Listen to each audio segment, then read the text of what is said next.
Welcome back to Jersey Matters. I'm Larry Mendte. A lot of people have said that the latest stimulus bill passed by the House of Representatives is going nowhere. This is after Majority Leader in the Senate, Mitch McConnell, said it's dead on arrival. But one New Jersey congressman has hope. He thinks there will be a compromise.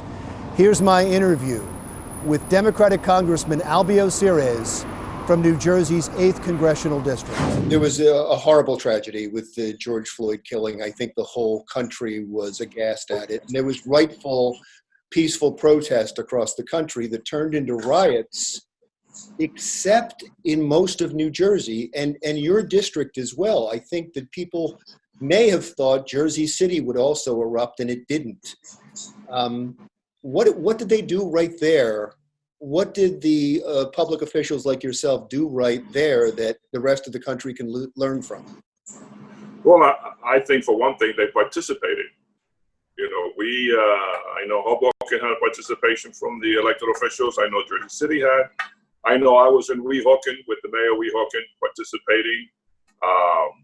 People were very well behaved. Yeah, there was not the looting we saw elsewhere. Actually, most of New Jersey, except with the exceptions of Trenton and Atlantic City, Newark, Camden, places where you would assume it would erupt. So it seemed like it wasn't just Jersey City and Hoboken, it was statewide.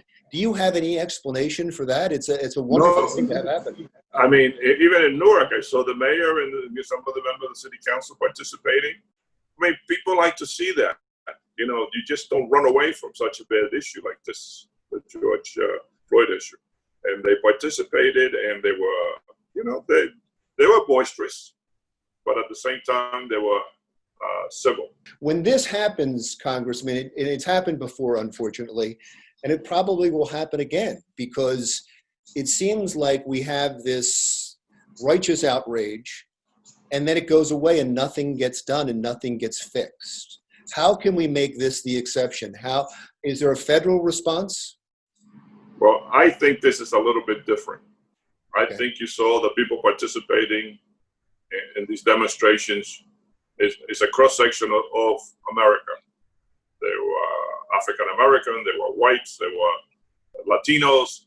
I mean, this is a little different than what I experienced in the past. And I hope it leads to something good.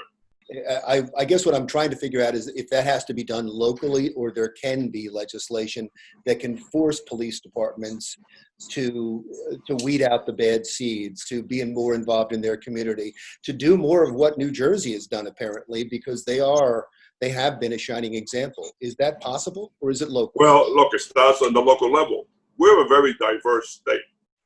And these communities that have these police officers, a good police officer is great for a community. A bad police officer is horrible for a community. The president spoke on this, and he said that if the local mayors and governors don't do their job, he would bring in the military. And he's received a lot of blowback on that. What was your reaction? Well, I mean, I was horrified. The military is to defend this country. You don't want the military going against the people that live in this country. That's not what this country stands for. And he did it obviously to move his base, because everything he does is to promote his base. But I just didn't think that was the proper thing to do. I didn't think it was the proper leadership decision to make. What's amazing is that we had this story that broke, and we seemingly forgot that we were all quarantined and we were dealing with COVID-19. I guess it did happen when the country was starting to reopen. I do know that you offered the governor for help. You'd help out in getting some of the unemployment claims and unemployment benefits expedited. How has that been going? Well, I received a great deal of calls in my office. You know, people that 4, 5, 6 weeks, they haven't received any money. So we have my staff calling, trying to expedite some of these people. And we've been successful in many ways, you know, and many times. But, you know, it's still 41 million people apply for unemployment. computers in those places can't handle that kind of volume. You voted yes on the HEROES Act, a stimulus bill of $3 trillion to be pushed through Congress. The Senate says it's not even going to take it up. Mitch McConnell said he's not even going to take it up because, in his words, he doesn't want to bail out states that had financial problems in the first place.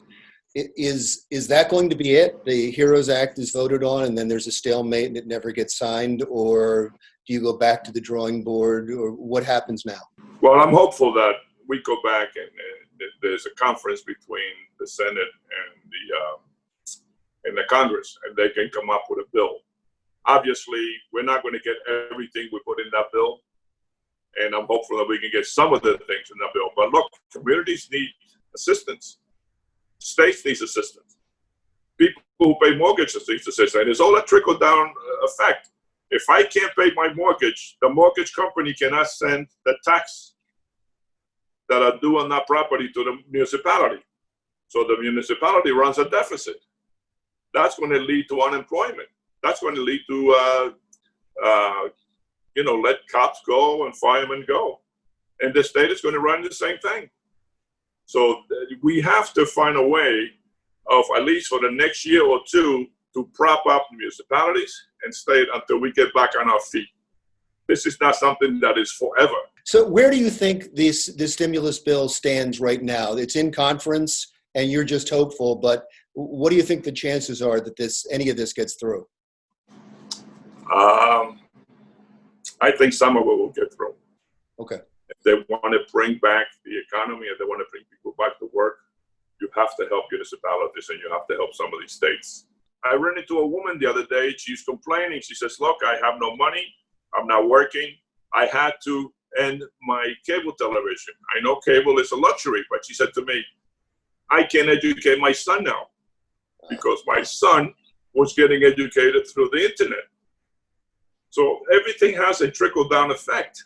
Well, Sarah, I know your heart's in the right place, and I always appreciate the time that you spend with us, and you've been very gracious with your time. Thank you again, and I'm glad that you and your family are well. Well, it's nice to see you again. Stay safe. That was Democratic Congressman Albio from New Jersey's 8th Congressional District. Still to come on Jersey Matters, we showed you some of the destruction in Trenton. Next, we'll talk to a business owner who had 2 stores looted. That's when Jersey Matters comes right back.